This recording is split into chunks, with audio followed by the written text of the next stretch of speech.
మిలమిల మిరిసే చంద్రుడి కోసం తెర తీసెను సాయంత్రం జోలగా లాలించగా నీ నీడ దొరికింది కమ్మగా కలలీయగా నీ తోడు నాకుంది ఎదవిల్లును వంచిన వాడే నీ రాముడు అన్నది మనసే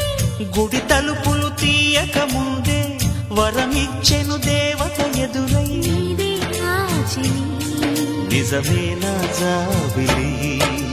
కిలకిల నవ్వే కోయిల కోసం వచ్చింది మధుమాసం